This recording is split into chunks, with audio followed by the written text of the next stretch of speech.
Hello and welcome to the Morningscape podcast. I am Matt Moody, joined by DJ Mitchell, here to go through a sad slate. Thursday, February 22nd. It is no longer the NBA All-Star break, so we are back to our normal sad little contests. DJ, how are you doing on this fine Wednesday evening? Pretty good. I just ran some bets, started off okay. We'll see how it goes. Last night, I was 5-6. Philly Forsberg didn't get me there, but you got to take it. And it helped refund some of my donations to the DFS streets, as I had a lot of things right in the wrong places. And I did not have anything ultra correct. So there's no sense of doing a recap. You did it perfectly already. But obviously we can touch on the slate. Congratulations to Sissima. I know you've been just absolutely starving. I've had no wins since I can remember. So congratulations to Sissima. Avid listener, what I actually could be Discord member. So anything you want to say, and then at least plug yourself a little bit. Yeah, no, I'm not going to waste any time talking about it because there is an 11-game slate. And I did a full ass write-up for both the Monday slate and the Tuesday slate over on my newsletter. I linked to it on Twitter. I put it in the Discord. It's literally in the description of this podcast. So if it is something that you played, I imagine it would be of interest to you. I was a little disappointed to see that my Monday slate preview got like 3 times as many clicks as the slate recaps. Because for me, the previews don't really mean shit. Like, you can have projections. Like, what really does the preview offer other than like, I don't know, a very slanted take? But there's nothing that actually recaps the slate and, puts a bow on things with the knowledge that we have. So, maybe that's just a leak in the field's game and, just got to take advantage of those sorts of things. But do give those a click. It's kind of like, oh, it felt good to get that many reads of the preview because, I know what my subscriber count is for the newsletter and whatever. To see that number go really high was sort of interesting, but it also goes to show how many people are out there not regularly consuming things that I think are incredibly valuable. Looking at the winners, talking through the slate, learning what we knew, what we didn't know, what we learned as the day went on, and when. All that stuff is really valuable. It's dictating what the field will do and maneuvering around the field. So go give that a read. I think I did a great job. Yeah. That's all that I have on Tuesday. My night was pretty shitty. But it is what it is. We only get so many chances to win $200,000, and Sissima took full advantage of it. So yep. Let's move on to Thursday. Yep. No, very good stuff. Definitely primary points by Moods. I retweeted it, and you should read it just alone. I have to give kudos. That's a great article title. I was actually really happy. But yeah, we got 11 games. I'll rattle through them pretty quickly here. If I can just pull up today's games on the sports book. We have Florida at Carolina. I'll pull it up on the sports books. Oh my God, where is it? It is a whopping pick 'em almost -115 home, Carolina 6 over under. We have Colorado at Detroit, just a classic rivalry, bitter rivalry back in the 2000s. Detroit is +124 at home to the -140 Avalanche, 6.5 -135. The New York Rangers and New Jersey Devils, a battle of the two teams that won their outdoor games. It is a 6.5 pick'em -110 is nearly a pick'em -115, slight favorite to the home Devils. Dallas is on the road in Ottawa. Dallas is a -155 favorite on the road. It's a 6.5 -142. So far, our biggest favorite on the over, and that's going to be the biggest on the entire slate for totals. So, yep, why not go back to the Dallas file? How could that possibly go wrong? Montreal is on a back-to-back in Pittsburgh. That is a 6.5 +110. Pittsburgh is a -225 home favorite. They've been abysmal. Washington, after I know they won the slate for Sissima, is going to go to Tampa. We got a lot to cover in Tampa. If there was a headline for this, it might be Cirelli. I think you're going to hear a lot of him tomorrow on different things. Top line, top power play. Anthony Cirelli. at home for Tampa. They are minus 205 favorite, 6.5 total. So pretty big team total there implied for the Lightning. The Islanders on the road in St. Louis. It is almost an absolute dead pick. I'm at 108 for the home. St. Louis Blues, 6.5 over under, plus 102. Boston and a road back-to-back will be going to the Flames. It is a plus 110 Flames, minus 130 on the Bruins, and it's a 5.5, minus 130. So far our lowest total. The Vancouver Canucks at the Seattle Kraken. Plus 102 on the Kraken. It's a 6 over under, minus 122. Toronto on a road back-to-back will be in Vegas. It is nearly a pick 'em. It's a minus 120 on Vegas, 6 over under, minus 115. And finally, last but not least, Nashville at LA. We'll talk about Victor Iverson. We still don't really know anything, so it's going to be tough. We'll just kind of base it off the last game for what we might be able to do. But LA is a minus 162 home favorite to 6 total, minus 105. Anything you want to say before we get to the reads? Yeah, no, off the bat, Tampa's Tampa, I think, might be the highest team total here, just based on 6.5, biggest favorite. Maybe Pittsburgh. They're probably in the same ballpark. But that's pretty interesting. We got Dallas that you mentioned. Anyone listening to this pod and reading my stuff probably knows how interested in Dallas I am for yet another slate. But it does seem like a pretty appealing slate as far as the higher end options go. McKinnon's in a very good spot. Austin Matthews is in a very good spot against a Vegas team, potentially without Mark Stone. Not really sure of his deal injury-wise. And then obviously Kucherov and friends taking on the Capitals. So right off the bat, we're going to need a lot of value plays. That is certain. So yeah, that is sort of something to keep in mind as we go through the slate. I'm not positive that the mid tier that won last slate is going to have the same luck in this slate. So let's get into the game by games. Before we do that, this podcast is brought to you by DraftKings, and specifically the DraftKings Sportsbook. We know hockey games move fast, but with DraftKings Sportsbook, an official sports betting partner of the NHL, you can score faster than anything happening on the ice. This week, new customers can bet $5 and get $200 instantly in bonus bets. Download the DraftKings Sportsbook app with code THPN. New customers bet just $5 in NHL and get $200 instantly in bonus bets only at DraftKings Sportsbook, code THPN. The crown is yours. Gambling problem? Call 1-800-GAMBLER or visit www.1800gambler.net. In New York, call 877-8-HOPE-NY or text HOPE-NY 467-369. In Connecticut, help is available for problem gambling. Call 888-878-97777 or visit ccpg.org. Please play responsibly on behalf of Boot Hill Casino and Resort in Kansas. 21 plus, age varies by jurisdiction. Void in Ontario. Bonus bets expire 168 hours after issuance. See dkng.com/hockey for eligibility and deposit restrictions, terms, and responsible gaming resources. All right.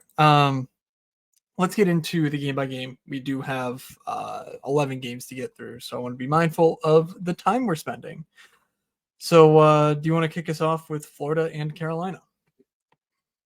Sure. Yeah. I mean, Florida was pretty popular on Tuesday, and they got off it running. I mean, it seemed like Florida could have a real chance to completely ruin the slate immediately as they scored 19 seconds in. It was top line 2 points for Verhaeghe and Reinhart from Ekblad, and then it just kind of went the other way pretty fast for anyone that played Florida, unfortunately. They win 3-2. Lundell gets the third, Montour unassisted on the second. It's tough to stomach. I like many other teams that we're going to talk about, and maybe we wind into the playoffs mode a little bit more. Not a ton of run for the fourth line. The top two lines got a good bit. The third line that was played a bit as well with Luostarinen, Lundell, and Rodriguez also got a little bit of extra ownership on top. I don't think they're going to be very popular here. I really think that this could be a matchup people target goalies more than anything. But we'll find out. Yeah, two teams that love to shoot, two teams that are very good defensively going against each other. The game kind of shows up, but in a weird way. Like it kind of feels like Florida is trying to emulate Carolina with a little bit more skill, might be the way I'd put it. But I don't have a ton of interest in this game from a DFS perspective, just because a lot of the top plays are very expensive. There is one thing I'll talk on Carolina about, but I want you to kind of just give your Florida thoughts before we get into that. Yeah, I mean, there's probably going to be like shot attempt volume, but both these teams are so good defensively that I'm not sure that it can really support the, high level finishing type outcomes that I think we would need for most of the players in this game. Just salary wise. Um, I think on the Carolina side, you could make a better argument just because Natchez and Seth Jarvis are both 5,000. Natchez 5,100. So at least they, theoretically don't need the 3-point bonus to really be part of a winning GPP lineup. Of course, a guy can score 8 points to be a winner if you have the nuts elsewhere. But odds are you're going to need, 20, 25, 30 from like the guys like Reinhardt and Barkov to really, be in contention thanks to a Florida piece. I'm just not sure that this is the matchup for it. Carolina at home is going to be able to basically throw Jordan Stahl at, I'm guessing, the Barkov line, but it's not like Carolina is any slouches defensively elsewhere either. So I think Florida's generally out for me. And I'm keeping Natchez and Jarvis potentially in mind, but very, very low on them relatively to most matchups, I think, just given how good I think Florida is. So what did you have to say? Yeah, no, I mean, it is tough because I had Carolina a bit circled coming up. I was like, man, I kind of feel like there's some interesting stuff here. And that Bunting, Natchez, Jarvis kind of situation, Bunting on that top power play. It's just not going to happen for me here. I just respect Florida too much defensively, and I just don't know if there's a slate breaker, but there is a bit of value on Carolina. I'm not sure if I'm going the Jesper Fast route. Did we see line? Did you say they changed their lines? I was just trying to look into that. Yeah, They they don't. they They have were the same. They were the Jesper. same. They Yeah, have Fast on the there top still, line. yeah. Okay, so Fast, Aho, Svechnikov, Jarvis, Stahl, Martinuk, Drury, Natchez, Bunting. Gun to head, I'm going Natchez, Bunting, Drury. And it's not the best correlation in the world, but you get power play 2, Bunting on power play 1. I mean, I could conceive of a notion of why I would consider it, but I respect Florida too much. Just again, I guess I'll give it at least a little tick. I like that line, and it's ultra cheap, like 3,900. Natchez coming up to 52, but Drury is still down at 31. And you could get, it's not that's something I was like, I'm planning on playing this next time I see him, and then I see Florida, and I'm like, shit. But yeah, they've been good. Yeah, the one thing that I think, on Florida is that this is totally a slate where you can get away paying 7,700 for Matthew Tkachuk and just saying he takes over the game. I think that is how I would be most inclined to play Florida. I wouldn't even, like last slate, I was, oh, well, I'll play Bennett and Cousins with it, get the stacking, that line smashes. I don't even think you need to do that to basically say, okay, well, Matthew Tkachuk is the engine of this offense. The first line guys, they can score a goal. They can score 2 goals. Hell, between Verhaeghe and Reinhardt, they each score. But if that's all they get, if they get 3 shots and, 13 DK points, like that's not going to be enough, really. But Tkachuk can put up 30 if he gets, a goal, 2 assists, 9 shots, or, whatever Matthew Tkachuk does. That seems to me to be the best way to play Florida if that is what you want to do. This dude is just on an incredible run of form right now. I mean, he's got 20 points in his last 10 games. Clearly, whatever was ailing him to begin the season has passed. So I'm not playing Jesper Fast. The dude absolutely sucks. Like, he is going to max out at 3 shots. Like, in almost any game. I mean, he is one of the league's worst high Corsi per 60 players. He doesn't get any power play run. I don't feel strongly enough about the Carolina matchup to really want to target that at all. So I'll go elsewhere for value personally. But True. Yeah, obviously you can correlate him with Aho and Svechnikov if you wish. Anything else before we head to Colorado, Detroit? Now let's move over to Colorado, Detroit. feel like we've seen Colorado recently, and I feel like that could be a pretty quick one. Last game, Colorado won, took a, I stood up for them as a brave person would. And I got up there and I said, I like Colorado one. I think they're good at hockey. And everyone said, don't play Colorado one at 20% McKinnon. I did it anyways as a brave person, and they stabbed me square in the testicles. Not my favorite, watching Ryan Johansson score all the goals. Rantanen, McKinnon, Gruen, Makar played 100,000 minutes. They were useless.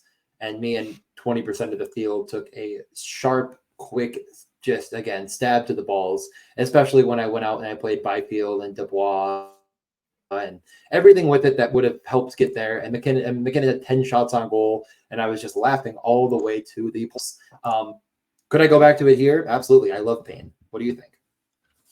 Well, I mean, this is a fundamentally different matchup for Colorado. They're on the road, so maybe slightly, it's not a home matchup, which obviously McKinnon at home is just, I don't know. I really don't know how to explain the fact that the dude has not had a game without a point at home this season. Like, it seems impossible, but it is. And he obviously he's a walking shot bonus as well. So like when you're saying, yeah, he comes preloaded with 16, 17 DraftKings points off the bat, it's kind of like, oh, well, actually, that like he's never a bad play. That's the problem is when you're paying, 3 players cost you $26,000 if you're, spending up for Makar and Rantanen. That's where things get dicey. I think that's very much in play on this slate, however. I mean, there's some value options that we'll touch on. I'm more likely to just play McKinnon and Rantanen and sort of, either skip Makar or do the thing where I go down to Bo Byram. Just, I think that's thinner at home because of just how much control they have over like who, that 5-man unit and how they're playing and whatnot. It's still the case on the road that McKinnon and Makar are going to play together a ton, but I do think there's more opportunity for someone like Byram to jump up the lineup a bit, or just play other defensemen. I'm not playing Jonathan Drouin. 5 shots, 2 blocks last game though. If you want to do that, he's clearly getting the minutes, and if you double bonuses again, like, look, I get it. There's nothing indicating that he's a changed player from the player he's been his entire NHL career, but this is as good a spot as any for almost any player in the league. So Colorado's in a great spot. I have 2 things about that. Number one, Drouin knows his cap is 13 points on DraftKings. So he gets 5 shots, 2 blocks. He knows he cannot get a point. Congratulations to him. Cale Makar had 1 shot and 1 block in the game. That's on the stat sheet. He had 8 shot attempts. 4 of those were on the power play. He's, he's going to be 5% again. People aren't going to play him. He hasn't had a point in 6 games. I'm playing him with McKinnon. I don't care. Say whatever you want. It's stupid. I'm dumb. You're spending all your salary cap. If I'm playing McKinnon and Rantanen, I'm playing Cale Makar. He's out there the whole time with them. And if they're hitting their ceilings, he's coming right along for the ride at a third of the ownership of McKinnon. Would you like to argue that? I think on this slate he will be more owned than last slate. Sure. McKinnon will probably be similar. I think people will be prioritizing them a bit more, but I don't think it'll be anything close to 15, 20. Like it'll probably be like 9, 10. Was it like 7 last slate? So I don't know. It was fine. 6.2. I think I had the 40, and McKinnon was 20. So I don't know. Again, I think it'll be closer to like 25, 8 or 9. I think that's probably fair. Not quite. Yeah, it's fine. It's certainly been a while since he truly put a slate away. I mean, 33 is probably what you need to be like, yeah, you had to have Cale Makar. Like 27 is great, but when there's several defensemen a night that put up 19 at like 3 to 4K, it's a little different. Just like everyone's the way that look through the game logs and they're gonna, Bo Byram, I think could get there in a vacuum. No, okay. Bo Byram's been good. Yep. I will not lie. He has 8 or 6 points in the past 4 games. He had 2-2-2. I get it. I do really. I'm not trying to be mean, but I do think people are gonna just game log themselves into a 16-minute player that's not gonna get nearly the run with. Everyone gets run with McKinnon because he's out there all the time. Let's move over before this podcast takes 42 minutes or 5 hours. Detroit, Detroit at home. The main problem with them is it's not that Colorado's a bad matchup. I mean, they've been below average defensively. It's not like their goalies have done them any favors. So there is some reason to like Detroit in a vacuum. The problem is that their power plays are a mess.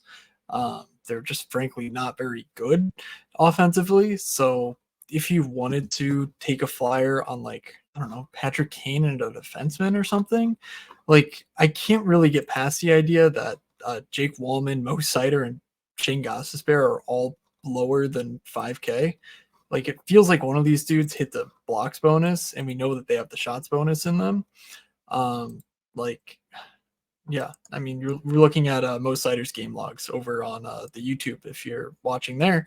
And since January 25th, he has gone 17, 14, 5, 12, 12, 4, 21, 24 DraftKings points.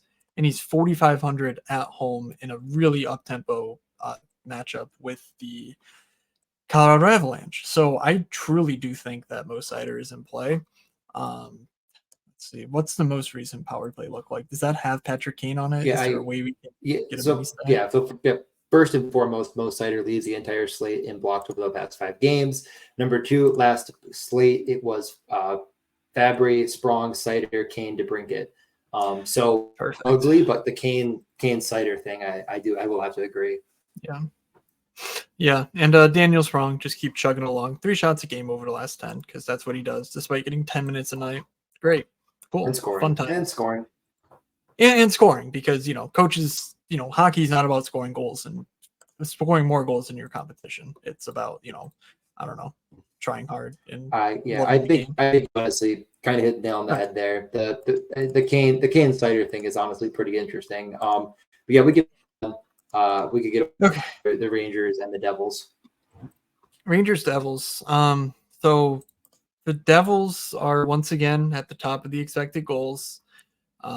They've looked pretty good since Jack Hughes is back. Again, there's the stats of Hischier and Hughes. Hischier's been flying up the expected fantasy point charts as well. Again, he was not even in the chart as of, like, I don't know, couple weeks ago, and now all of a sudden he's up passing Jack Hughes, approaching Matthew Tkachuk. He's getting looks on their top power play.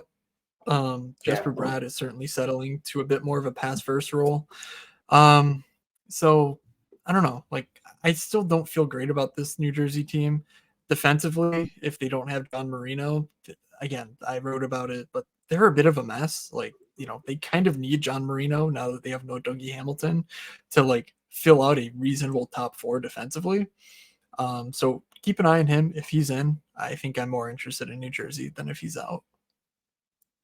I think that's fair. The Devils, I do think that was one of those, like, you look back on this slate 100 times and the Devils have the winner in there somewhere, probably like way more than actual, because they had like 4 guys hit the shots bonus. It just didn't get there. The top power play just didn't score. And that's going to happen. And they were just giving up goals in bunches, which kind of helped to get to that point. Of course, they're trailing, they're shooting, their guys are out there, whatever. But man, that power play clicks. And I think that game stack is an absolute must have. That game stack was all over the top of the leaderboard because Toffoli and Hischier were in the second place team. Sisama's 4th place team also had Jack Hughes. So, they made the optimals despite getting absolutely blown out just because of how concentrated that top power plays offense was. I mean, again, if you're running a 5-man tomorrow, I think it's just you run Devils and with a little bit of Rangers on the other side, and then you just punt elsewhere. I don't know what that looks like exactly, but I think it's probably something that could be done. I'm definitely doing Toffoli with Jack Hughes if I'm playing Jack Hughes 100%. And I'm still interested in Luke Hughes at 3,800. I know the game was disappointing, but the minutes are there. I do think I agree. Like, who's his partner? That might dictate a bit more of how much upside he has. They ended up starting the game with Brandon Smith and then moved him with Siegenthaler, which I like more. I kind of assume that could stick, but if he's with a competent other partner, I think that opens up his game a bit. I'm fine with. I'm not that interested on the Ranger side. We can get over there though. I mean, it's not I'm not out on Yeah. it, but The main problem is price tag. yeah, for sure. Yeah, I'm assuming Panarin plays. I obviously react if things change. Um, the the only thing is that every guy you want on the Rangers has been priced up, even to Benajad, who like I guess is kind of back. Points in 3 straight. Was really looking rough there for a while. But he's 6,500, and I just don't feel like this matchup really warrants a 6,500 Mika Zibanejad. So, yeah, stay tuned for Panarin news, but otherwise, I'm not really interested in anything here. I think Mo Sider's a better version of Jake Trouba on this slate if you're looking for like a goal or not a goals, a blocks guy, with true double bonus potential. So let's go to Dallas, Ottawa. Yeah, look, Mior Heiskanen went down in salary. I don't know. He's $5,000, people. We're gonna do it again. Just keep jamming in Mior Heiskanen and Thomas Harley. Like, you don't need to play forward. I literally do not care if you play, Jason Robertson or Rupe Hintz or Joe Pavelski or Wyatt Johnson. I do not care. These defensemen are among the best defensemen on the entire slate, and they are, I think, $1,500 too cheap. That is just the way these two are playing as a pairing. Thomas Harley played 25 minutes last game. Mira also played 25 minutes. They are a fundamental starting piece of my lineups, and the field is not playing them. Maybe they will, because this matchup will give them a higher team total than the previous two. But there is no reason to avoid Harley Heiskanen. Just, they're a unique beast. So DJ, tell me all about how good Ottawa is and how scared you are of them. Certainly not. Definitely keep an eye on the lines tomorrow. Wyatt Johnson went up with Hintz and Robertson, and then they got some run with Duchesne, and basically they just stopped playing like Steele, Smith, Fosca, and Delandria. Delandria, I think, was a mistake to keep out because he looked dangerous, and they were trailing. But of course, coaches are stupid. It felt like kind of a mess at the end of that game. So I think they're going to go to the Hintz, Robertson, Johnson. Johnson is a center, so is Rupe Hintz, which does suck.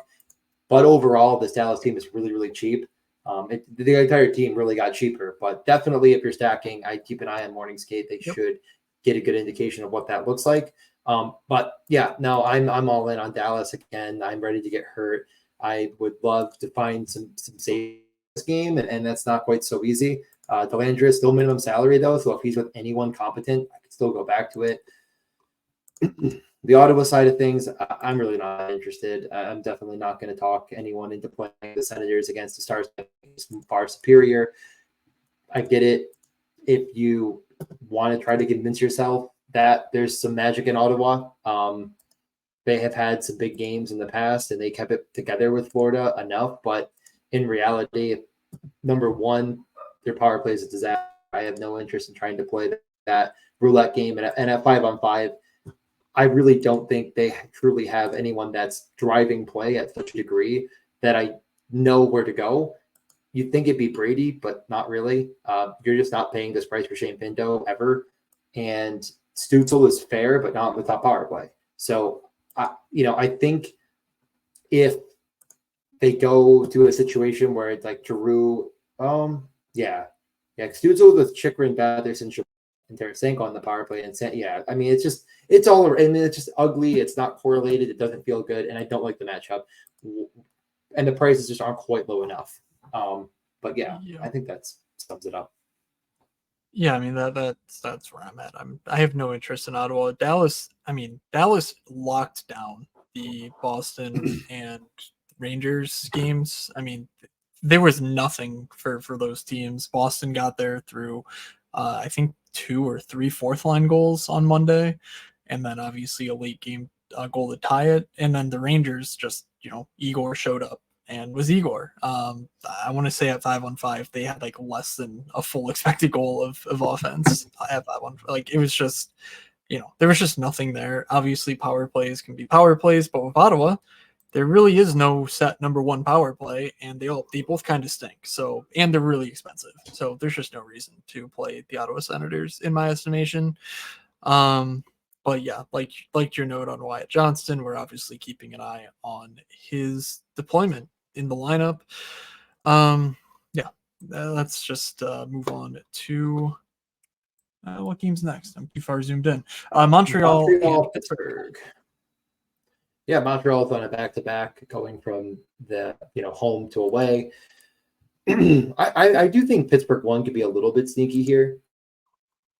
Not anything that's going to be absurd. It's not so expensive, but it's starting to creep up in price. For Rust is at 5,900, Raquel 45, and Crosby 78. I still just, that's all I'm really considering here in this entire game. It's not a flag plan. It's not an all-time favorite or anything, but I do think that it could come in a little bit low. And that top line was really all their offense at 5-on-5 for Pittsburgh. They gave up a good bit defensively as well, so just really up tempo. All power play correlated. So you could convince me. Yeah, I mean, to give that a look, and Derek Carlson a look at 5,100. Like, that mid-tier defense is pretty juicy, which is the problem with Kellen McCarr and the reason why people play him. So yeah, let me pass it over to you. Yeah, I can't do it with Pittsburgh. I mean, they were 10-15% owned against the freaking Islanders in a 5.5, like, where they were they were a slight favorite in that game. They are much larger favorites here in a 6.5 against a back-to-back Montreal team, and their prices did not move. They are going to be 20-25% here. And they're not going to be sneaky, you say? No, they are definitely not. What I said from the beginning was stupid. I think so. I mean, just again, basing it on the last slate where they were in a significantly worse spot. The goalie they were against was 30% owned, and they still got the 15% ownership. Like, yeah, it's just not. That's just not happening. They come in lower, cool. But the problem is that obviously Montreal is not that good defensively. It might be rational for them to be 20% owned, and you might just need to get creative elsewhere. So I personally am probably going to try and investigate a bit more around the Malkin Matthew Phillips thing, because I thought it was a great idea last slate and it wasn't, because I'm stupid and an idiot. But in this case, truly, if it's going to be leverage off of like the chalk of the night in Pittsburgh, Matthew Phillips is just a player that I generally like.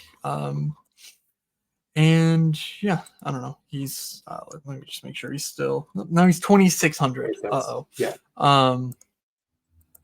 But yeah, assuming that sticks, we're also not positive on on anything staying the same, because Pittsburgh did lose in overtime to the Islanders, which I thought was impossible. I thought they only lost close games, but anyway.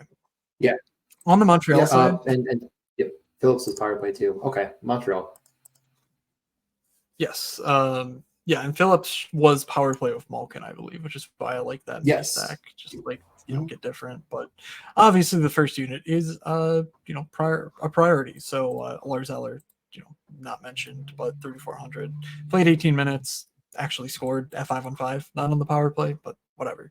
All these dudes are in play, they're all too cheap, and it's a good matchup.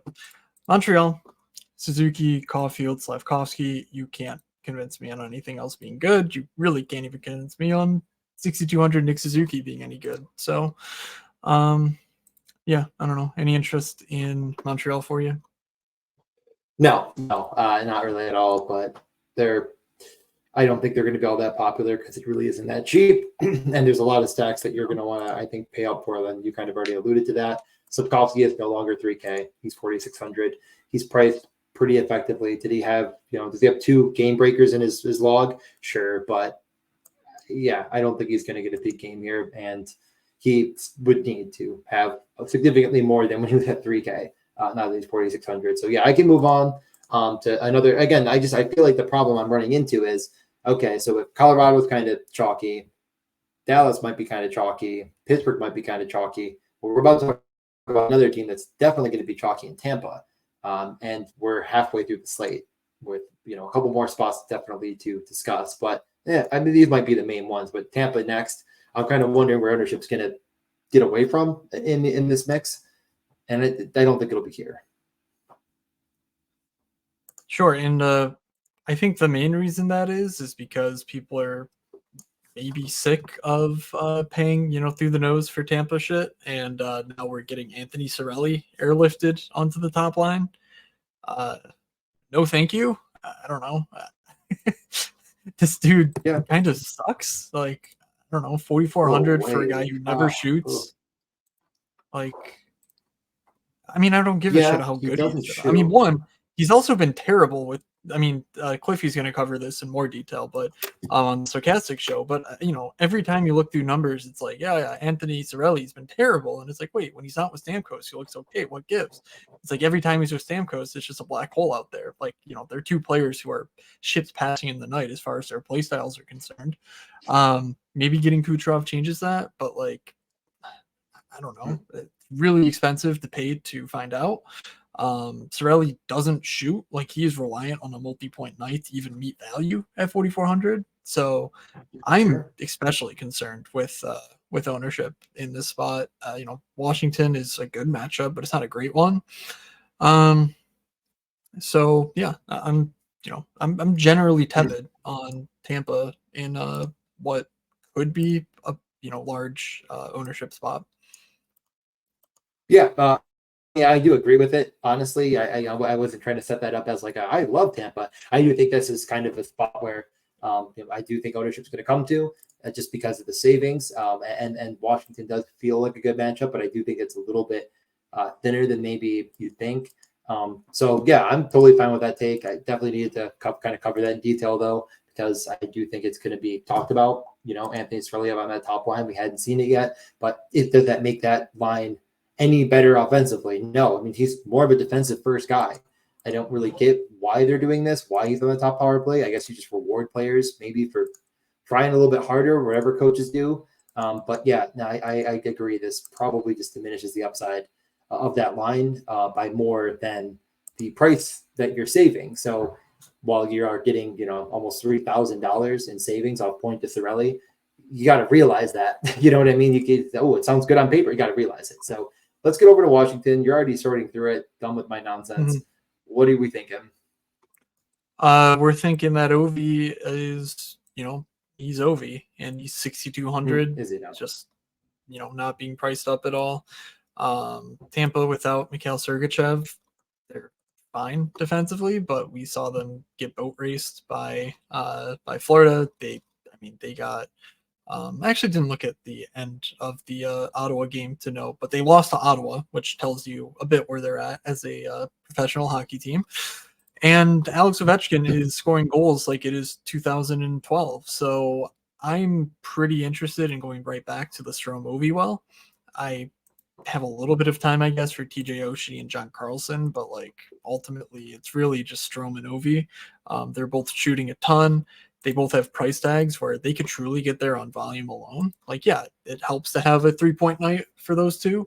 But if you're paying 11,000 for someone who has, maybe Ovi scores and has a shots bonus, and Strome has 2 assists and 2 shots, you can still win with that. Like it's not going to vault you in the first place the way that it did on Tuesday, where like you had to have it to be up top. But like there's a lot of ways through that line to get there. And Strome has just been so good from a volume perspective, over 3 shots a game over his last 10. And playing a ton of minutes too. Now that there's no Kuznetsov, there's no risk to his minutes. He's the true number 1 there. So yeah, I think I'm more interested in Washington than Tampa, just considering prices. Yeah, I think that's totally fine. It's not so cheap that it's a value, but it's definitely cheap enough to be in the mid tier. Any interest in any of the Washington punts? We mentioned that they were without Paravari. He's on the IR. Trevor Van Riemsdyk goes up with Wilson. He's kind of useless. Sandin and Jensen on that second pairing. Is there any interest there? TVR shouldn't be useless. He was last game, so I guess you're right. He could be fine. He would be the guy that I'm most interested in. But I don't think I'm going there again. My D setup is very much so like, okay, how do I fit in Dallas? Tell us about your D. That sounds like a good jumping off point to the next game. We get over if you're ready, to the Islanders and Hold the on, hold Blues. on, hold Team on. that- You asked no, me oh, you asked me about Washington punts and didn't even mention the fact Connor that McMichael. Connor Connor Mc, McMichael. Connor McMichael scored twice last game, played 17 minutes, close to a season high. Yeah, I don't know. I don't really have much to say about it because I don't necessarily think that he's really in that sustainable of like, oh yeah, you just play him until the price is X. Like he's not really in one of those roles. But he is a player who long term I am betting on in basically every single dynasty league I'm in, things like that. So I don't know. We do love to see it, but I'm not an MME bro on these slates, so I probably won't mix in any McMichael myself. But anyway, let's keep it moving. To the Islanders. I mean, it's. I mean, again, Great. we'll talk about the Blues, but yeah, I think the Islanders will get a little bit of play. They're not going to be one of the top 4 teams. They could be in that 5 to 6, 7, 8 range for ownership. Yeah, I think it's they're a funny. nuzzle in there. People want to play them. Yeah, it's funny because we say that, and then every time I look at a goddamn projection set, it's like, oh wait, actually the Islanders are the '80s Oilers. So, and ownership obviously follows projections these days. So I'm a little perplexed as to, like you said earlier, I do actually wonder where ownership's going to get overlooked, and where the field's not going to be. But yeah, I would just be mindful of that because the Islanders very well could be one of the higher projected teams because we know that teams against St. Louis tend to control the puck, and we know with the Islanders who is going to do the controlling of the puck, and that is Matthew Barzal and Noah Dobson. So anything to say on those two? Yeah, no, I mean, again, I sometimes I think we try to maybe outsmart ourselves, and with the Islanders, don't do that. Don't try to go and think, oh, but what about no, just that's the offense. And I know that Brock Nelson can have a peak game here or there. I get it. I feel like I'm not going down that rabbit hole. It is, the Horvat you could throw on there. But Dobson and Barzal are just kind of on another planet when it comes to explosion games. And yeah, that's about it. I guess I get it. Nelson Palmieri. There's a part of me that wants to understand. There's a part of me that wants to just say that we're going to get different here and it's cheap enough and all that stuff. But I'll never get there. And again, Brock Nelson coming off a 28.5 against Pittsburgh. He's fine. He can do that. But Yeah. I'm not convinced myself of that garbage here. Yeah, no, it's fine. And the Islanders, of course, on the blue line. Adam Pelech was oft mentioned in the Discord last night. Scored the OT winner, played 24 minutes, and yeah, I don't know, had 2 blocks bonuses before his multi-point effort last game. So 3,100, whatever, just stupid. Yep, but it is stupid, but it's bound to win a slate. Any interest in the St. Louis guys going up against Semyon Varlamov, a goalie who we already have confirmed that is not Ilya Sorokin? Honestly, a little bit. I just this Islanders team feels a little bit broken. I'm not sure what it is in that just has to give up at least 4 goals a game. It's not a good matchup at all. The Islanders should, like you said, control the puck, and that limits what the upside is for the St. Louis Blues in theory. But they feel like a one-dimensional team, and I know there has been some goal scoring spread around a little bit. I could take a look at the Kyrou Busnevich Thomas situation. It's not that expensive. I love Torrey Krug. I'm at least taking a look at it, and really the way I'm looking at it, what if you just game stack this? Like that's kind of the situation I'm running into. Could I actually maybe look at that because it's 2 mid-ish tier stacks? You could definitely get a punt around it and make it work pretty easily. That is at least somewhat interesting. And it's like I said, a very high total, but the 6.5, not the highest. It's a pick 'em. The pace isn't fantastic, but if the Blues find a way to break the well early, they get up a couple goals. They get 3-0, and it's all correlated. The Islanders have absolute massive ability to have guys hit the bonuses, and if they make that comeback. So I guess again, you could say that about any game. Of course, you could say, what's the best case scenario for this game? I just don't think it's going to get played that way. And I actually think that there's a better path to it than maybe some others. So that's how I would do it if I'm playing the Blues, but I think it would be more of a stipulation of a game stack. Yeah, so there's one sort of news item that I did want to get to. There's new second line. They called up Zach Bolduc from the AHL. And for the prospects folks, he is a 17th overall pick a couple years back. He looks like he's going to play on the wing with Braden Shen. So, Braden Shen, 4,100. Obviously, that's a guy who munches on minutes as well. They're both centers, which obviously makes stacking a bit tricky. But when we look at Bolduc from a profile standpoint, like he does seem like a pretty gifted offensive player. Now, obviously, anyone drafted in the top 20 of the draft is probably pretty good. But when we sort of zoom in on the comparison that I was just sort of eyeballing, Matthew Savoy, the Sabres pick from a couple years ago, comes to mind. And obviously, Zach Benson made the team pretty much directly over him based on a preseason injury. But just sort of based on their performance in the minors last year, it does seem like a fair comp. And we're excited about Savoy in Buffalo. I know DJ would tell you that for free. And looking at his AHL numbers so far leaves a bit to be desired for Bolduc. So this isn't like a, gotta play it type of prospect situation, in my opinion. But it's also not nothing. He's still putting up over 2 shots a game in the minors. It's just the point production lagged a little bit, which again, I'm not sure their specific setup and whatever else. Maybe it's just because he's on the top power play because there's, 3 league veterans that are like leading the league in points. I don't know. That could be the case. I don't know enough to say it, but I'll do some more investigating, but just keep that in mind. He's 2,500, really good prospects, and he's getting his first shot, it seems like, on Thursday night. Let's go from there over into our next game, Boston at Calgary. Boston playing on a back-to-back in Edmonton. That game starts at 10, so 23 hours difference between the games. Always a little bit of a tougher back-to-back when that's the case. Obviously, they're traveling. So with all that in mind, any interest in fighting David Pastrnak, or does the back-to-back draw any interest from you in the Calgary Flames? I think I'm just going to be a full stay away on this one. I'm certainly not going to pay up for Pastrnak here. I do think this is an opportunity to get a guy at what I would perceive to be pretty low ownership. And normally that's when I try to bite on these just obvious peak performance type of players. But here on a back-to-back, I think that Boston's pretty lost offense. I mean, they found a way to get the win against Dallas last time out, but as you mentioned, they kind of got shellacked. They're just forcing this Zacha thing, and I just don't know if I'm going to trust the pieces around Pastrnak enough to get him there. I'm not going to pay this price in this matchup on this back-to-back and all that stuff. Pastrnak is not that it's fallen off by any stretch, but kind of feels like the rates that we were once used to have come down a bit just because, like I said, again, they're just pretty weak all around him, besides Marchand and whatnot. But yeah.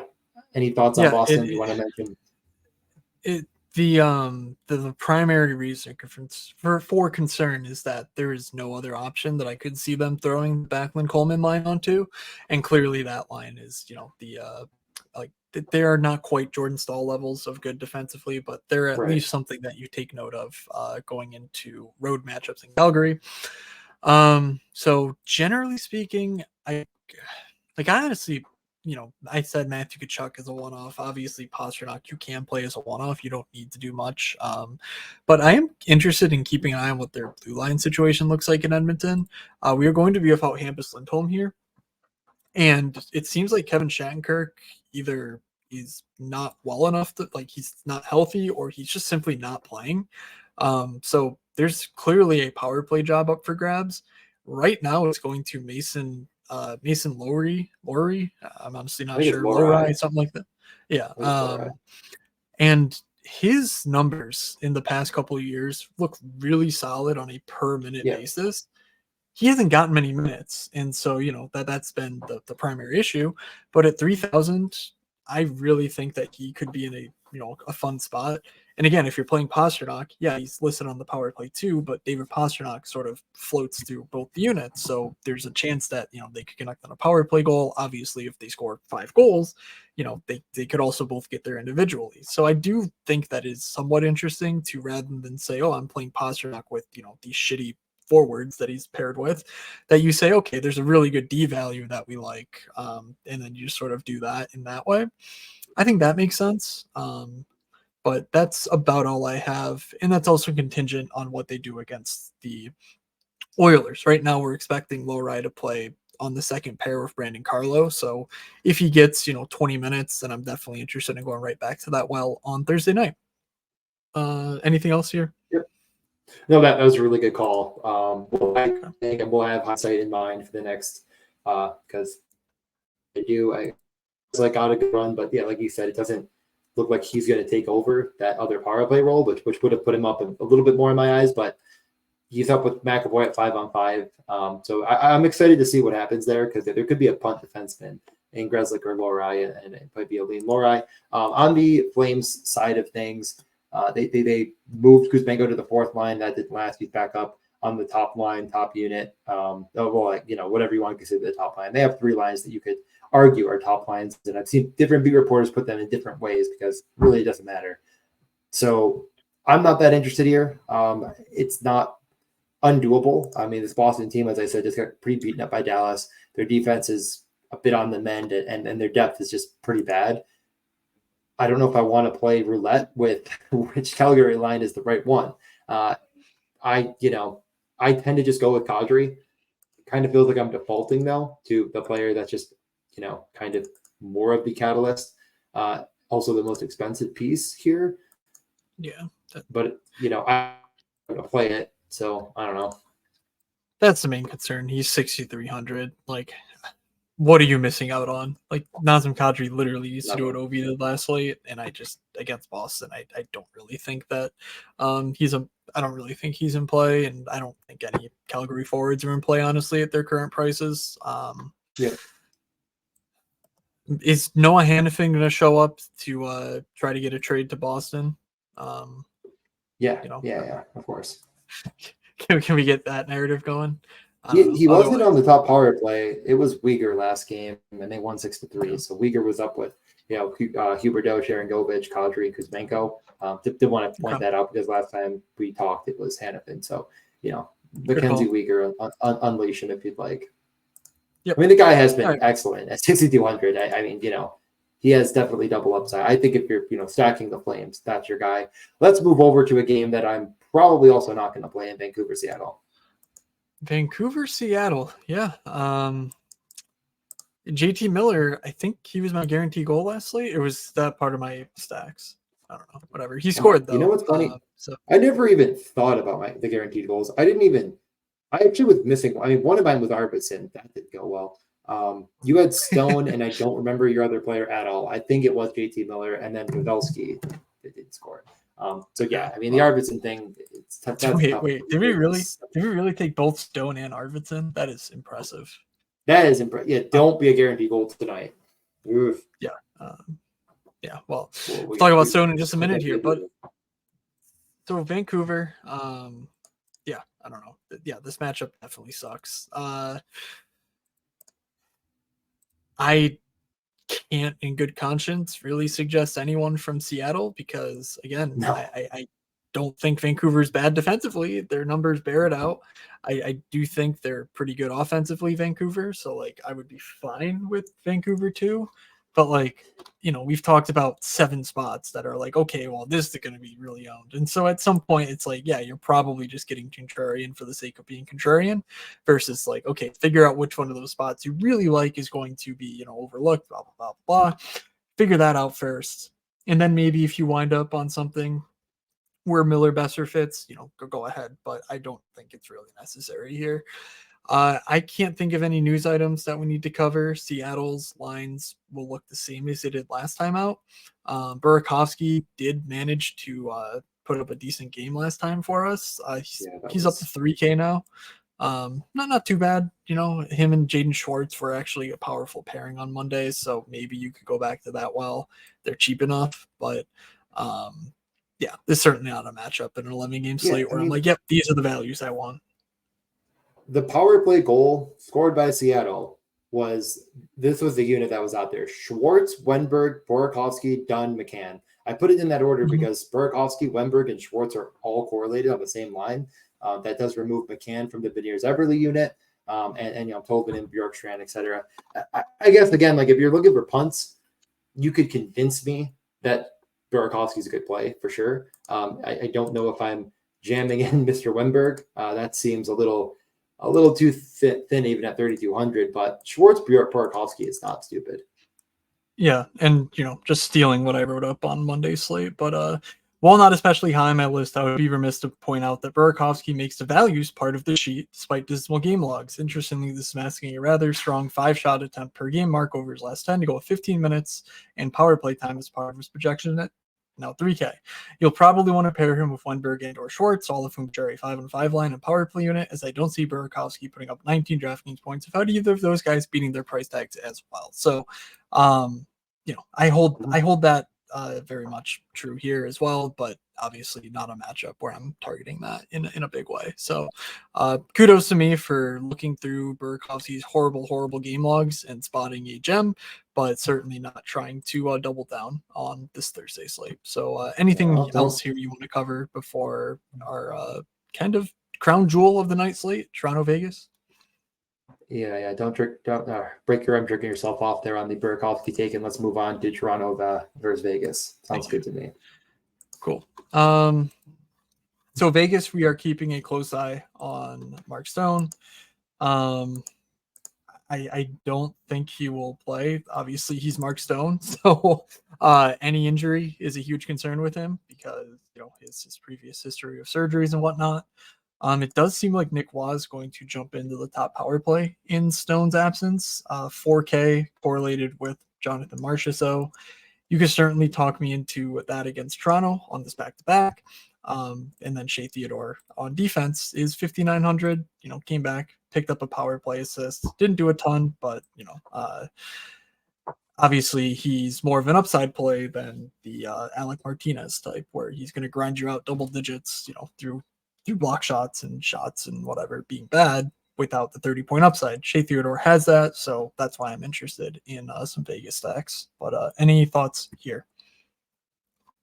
I think that's really the correct take. I like Shea Theodore, obviously. I mean, he came back in and kind of got right back into the fold, as you said, top power play as expected. Waugh, Marchessault, top line, top power play ish. I mean, however you want to look at it.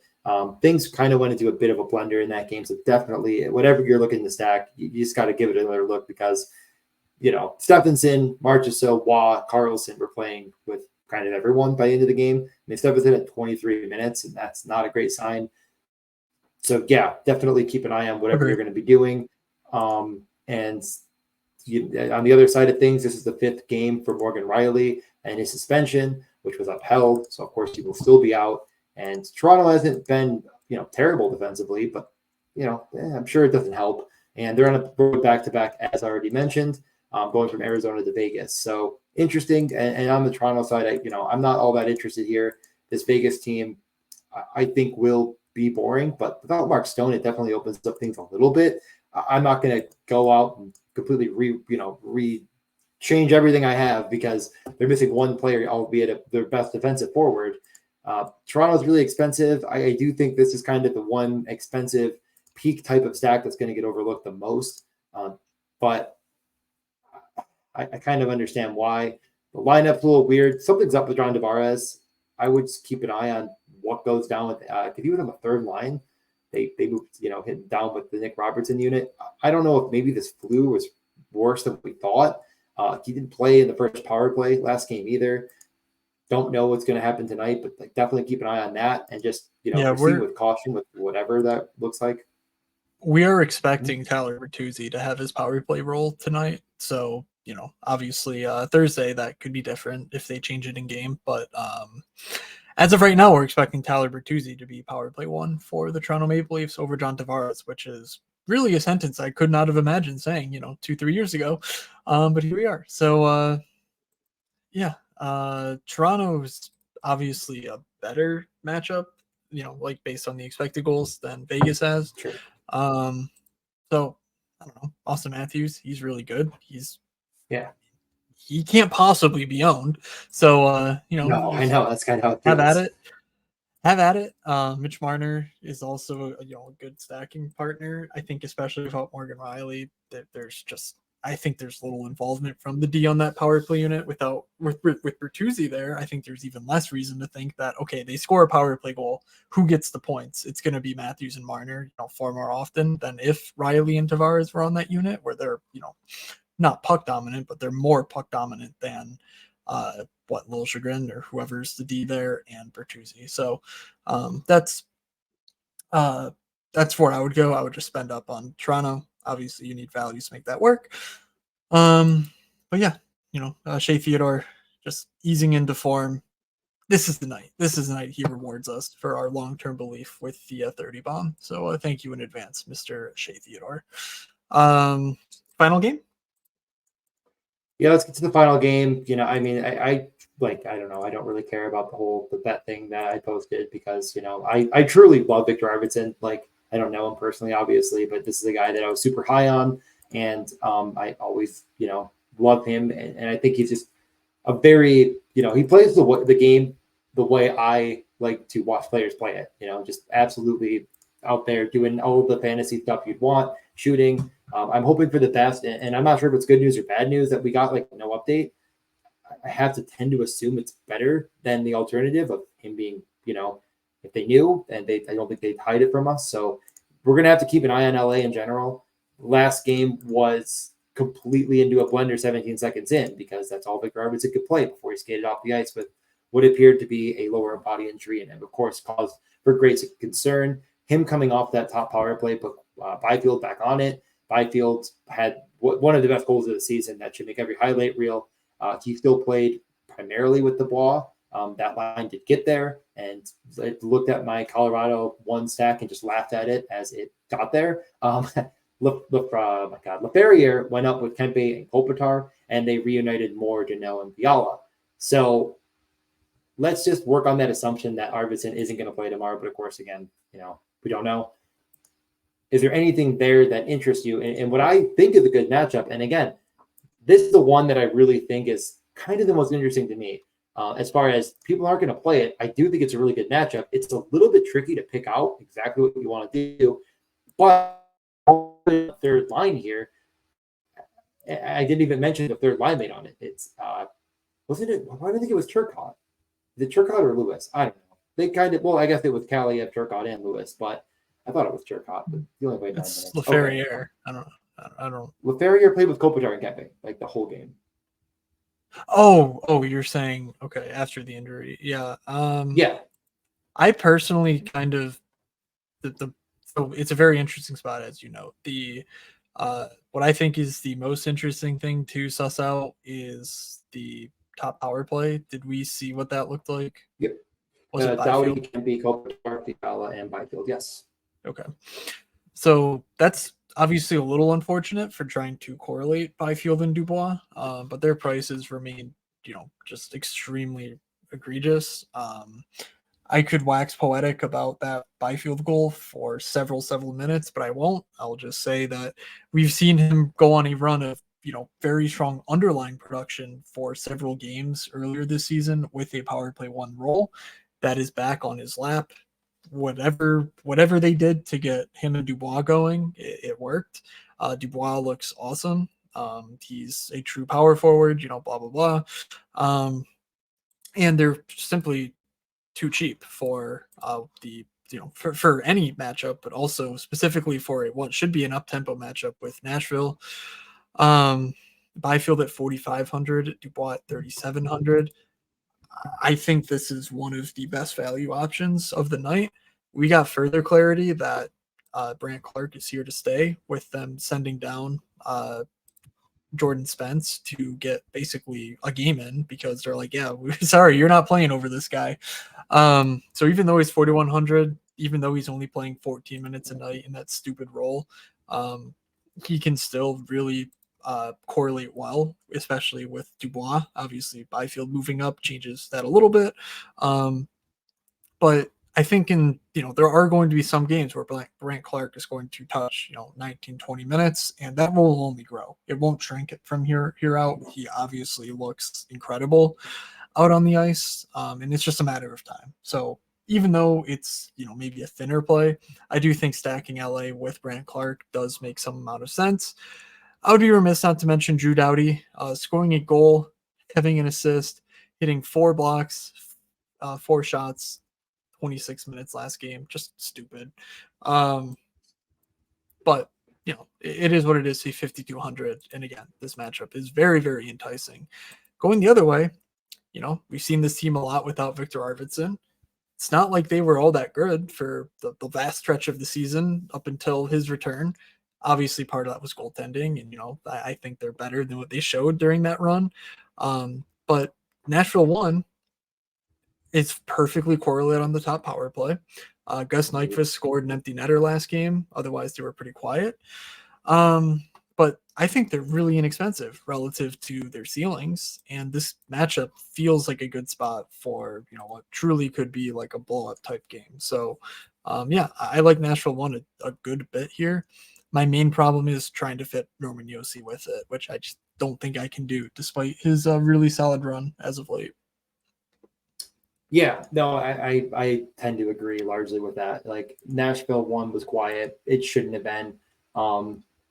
Sometimes them's the breaks. They are coming off of the first game since they weren't allowed to go to a concert together. If you didn't listen to that, that was the big narrative that no, you can't go see U2 at the Globe or whatever. And they got that boost in the game, and it just spread out through all 4 lines. And that'll happen sometimes. But the boost hasn't worn off yet, in my opinion, and it could all correlate to top line this time. So if you want your narrative, you have the U2 narrative, and it's the second game, the U2 narrative, where they win the slate. I mean, that's obviously what the prophecy foretold. And if it gets there now, I'm going to clip this as serious, and if it doesn't, I'm going to say I'm joking. Well, joke's on you. I did hear that. So, I was in on the everyone hates Andrew Burnett, which is cool. We like a good controversy here. We like a good reason to spite coaches, because coaches suck. The only other player though that I would go ahead. Oh, go. I'm sorry. I was just going to say I hate bosses. But yeah, they're just gonna be stupid. But then I stop you from making a good point instead of my complete uselessness on that entire stance as you rolled your eyes, laid back in your chair, and I continue to talk about nothing. So let me pass it back to you.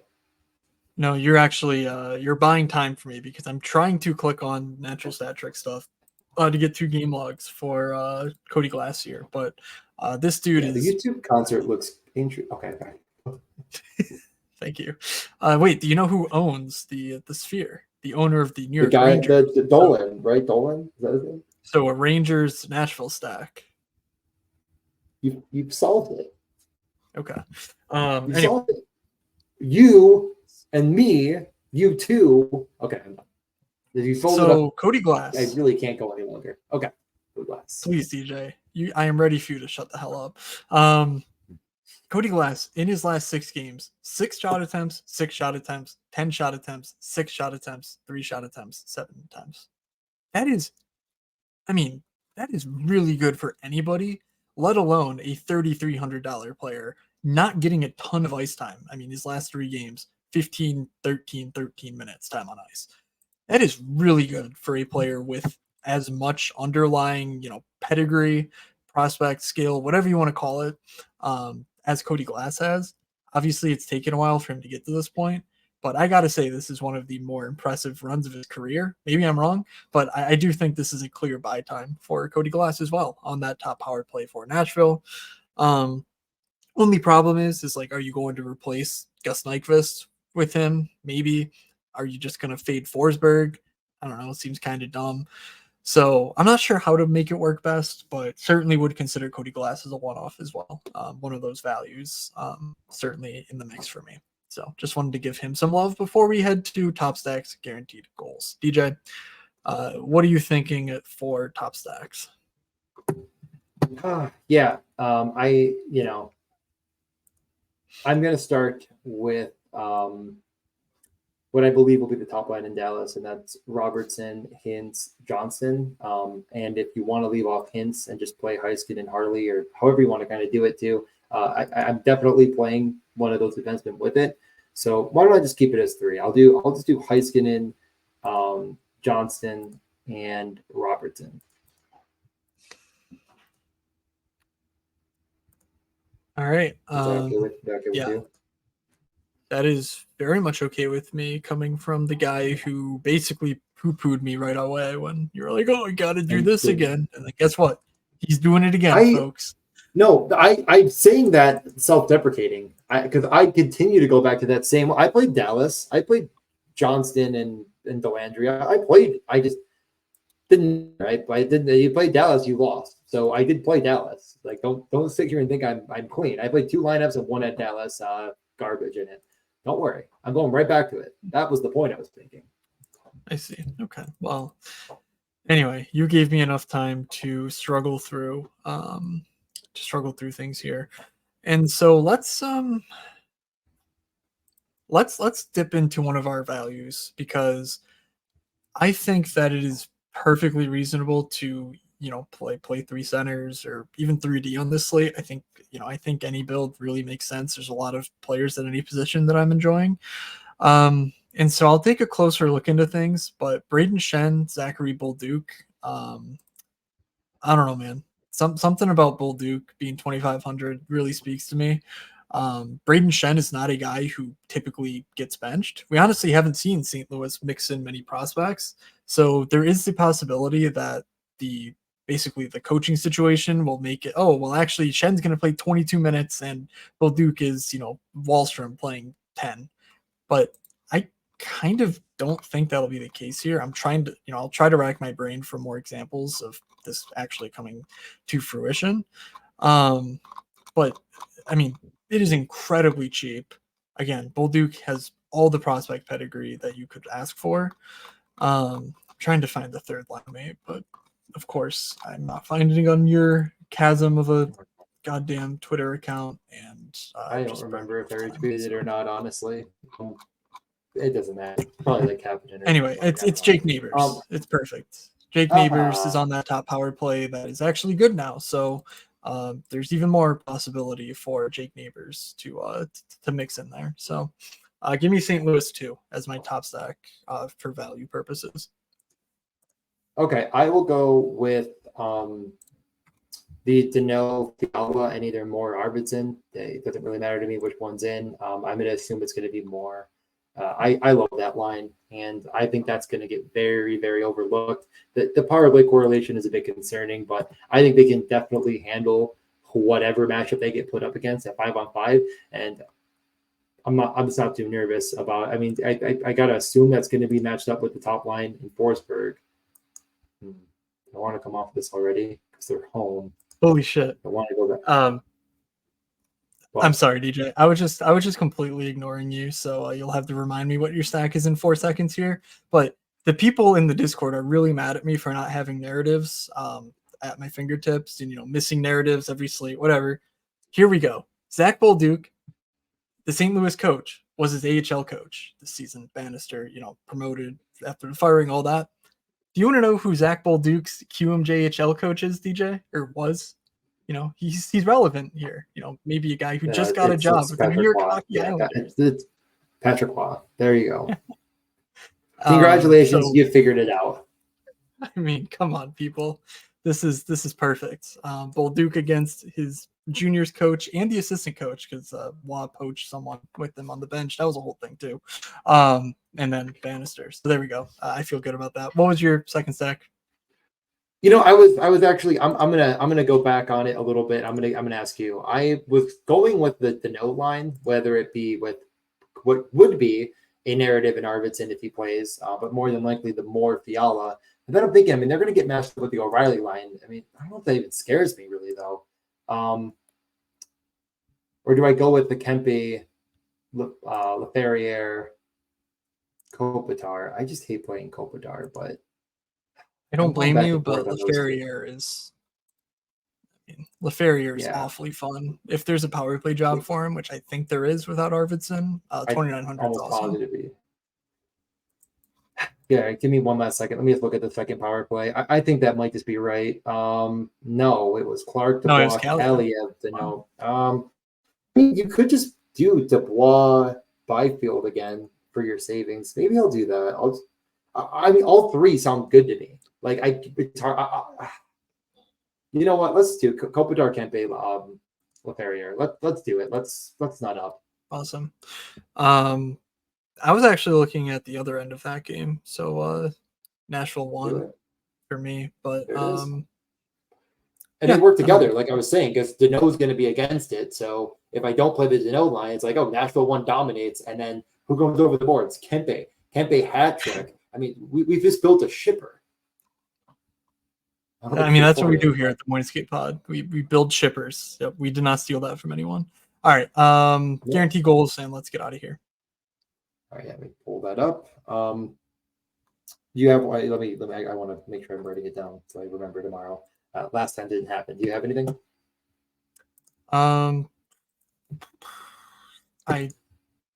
Okay, so I mean, I technically don't, I guess, but I will go Matthew Tkachuk, 7,700. Okay, I'll go with Nico Hischier. I think you made a pretty good case for and again, it's not going to be overlooked in DFS circles, but I don't think the sportsbook's going to catch up to it because he actually is being utilized in a role in the power play to shoot. I don't know what his goal odds are off the top of my head, but I don't hate the matchup. It's not going to be the highest total. Goal odds aren't there, but I think he's going to be, fourth on the list, maybe third or fourth. So I'm fine with that. I'll take Nico Hischier at whatever his price is. I'm going to figure that out, and then I'll find my other guy. And I hopefully stalled long enough saying nothing to get you a chance to make another selection. Yeah. Yeah, I'm torn between so I am torn between Burakovsky and Cody Glass and Niels Höglander. All of those feel like reasonable plays. I don't even think we mentioned Höglander, but obviously that matchup's a bit blah in Vancouver, Seattle. Glass doesn't really pair well with the lines I picked, so let's do Andrei Burakovsky. Again, he's on that power play. He's correlated with his line mates. 3K is obviously too cheap if he can stay healthy. If he can build chemistry, we know that he's got a DFS profile that could propel him into the 5K range easily. So I love getting him at 3K when he's seemingly figuring it out as far as putting pucks on goal. Mm-hmm. The guy that stands out in my range is definitely Wyatt Johnston, but I'll go with Marty Nachos. No game stack. I don't want a game stack. I don't want to do two guys from the same game I don't really like. Raquel. I'll do Raquel. Yeah, that makes sense. Yeah, but that I just went down 2 seconds longer. There he is. I'm like, what other teams would be popular that's not in the bad spot? There he is. So Hischier, Raquel, the Chuck Burakovsky. Guaranteed, a stone cold locks. Don't even think about it. And that's guaranteed by Matt. So everything you bet, Matt's backing up. Thank you, Matt, for backing up everyone's bets. Okay. This is not financial advice, and I don't mean that. Anything else you want to say? Thank you for saying that. I can't afford to pay out even one $10 loss at this point, given I don't think my Wednesday is going to go great. System took all your money. Yeah, I'm busy trying to pay back Systema for just sending him 200K, $500 at a time. Anyway, that'll do it for us. If you got through the end of this marathon and still haven't read my Slate reviews from Monday, Tuesday, please go do that. Links in the description on the Twitter, blah, blah, blah. We covered it. Follow us on Twitter at OneEscapePod. Subscribe to the thing. Yeah.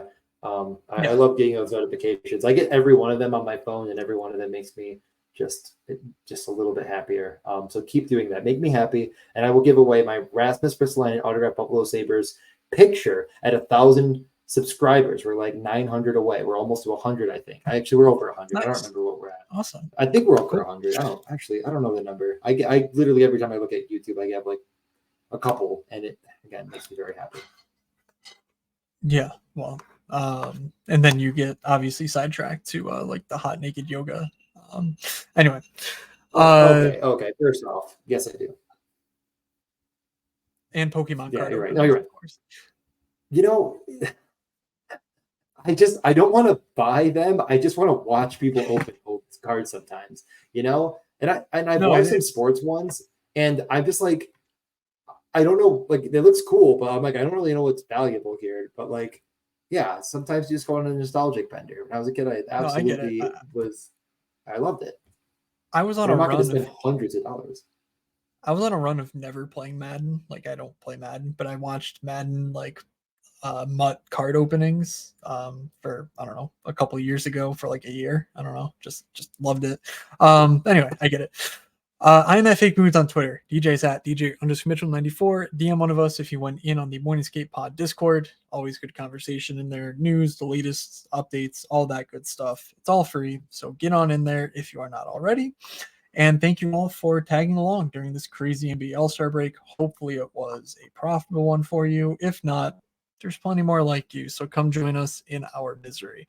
DJ, any final words? 176 subscribers, way more than I thought. Holy crap. We're on the road. Rasmus Ristolainen better be signing some more photos when we get to 3,000. All right. He lives right down the road from me here in Philly. So I'll go hit him up. Anyway, this plane has careened into a mountain. So, with all that said, thank you all for listening. From Doug, from DJ, from myself, have a good sleep, everybody, and we will see ya.